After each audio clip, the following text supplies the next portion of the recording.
రామ్దేవ్ ఒక వ్యాపారవేత్తలా కనబడ్డు, ఒక కళాకారుల్లా కనబడతాడు. అందుకే నా మనసుకి అత్యంత దగ్గరగా అయ్యాడు. ఆ తర్వాత ఏదైనా వస్తే కనుక చూస్తారా మొక్కలంటే ఇదివరకంటే ఏదో వేలల్లోనో లక్షల్లోనూ చెప్పేవాడు, ఇప్పుడు కోట్లలో ఉందంట కదయ్యా. నేను ఇప్పుడు నా సంపద అంతంత మాత్రమే ఉంది, కొనలేనేమో అన్నారు. కానీ చూడండి సార్, వస్తే మీరే టెంప్ట్ అవుతారు.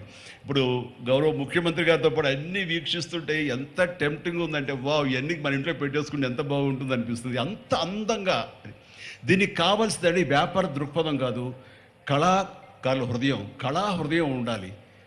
నా మటుకు నేను అతని ఒక కళాకారుడుగాను, ఒక ఆర్టిస్ట్గా చూస్తాను. నేను అంత తపన లేకపోతే, అంత ఇష్టం లేకపోతే సుదీర్ఘకాలం 24-25 ఇయర్స్ పాటు దీని మీద ఎక్స్పెరిమెంట్ చేస్తూ, ఎన్నో చోట్ల రీసెర్చ్ చేస్తూ, ఎక్కడెక్కడ ఏమేమి మొక్కలు దొరుకుతాయి, ఎక్కడెక్కడ ఈ శిలాకృతులు దొరుకుతాయి, ఆ శిలలు ఇక్కడ ఎలా తీసుకురావాలి అని దాని మీద అది దుర్భేద్యం అనుకోకుండా ఇది సాధ్యమే, ఇది మన ప్రాంతం వాళ్ళకి, మన హైదరాబాదుకి, మన స్టేట్కి అందం తీసుకొచ్చేది, మన దేశంలోనే గొప్పగా చెప్పినటువంటి గొప్ప పార్క్ అవుతుందని ఆయన మనసులో మెదిలిన ఆలోచన, ఆయన పడ్డ కష్టం, తీసుకున్న శ్రమ ఈ రోజున ఇక్కడ అద్భుతమైన కళాఖండంగా ఇన్ని ఎకరాల్లో చోటు చేసుకుందంటే కనుక నభూతో నా భవిష్యత్తు.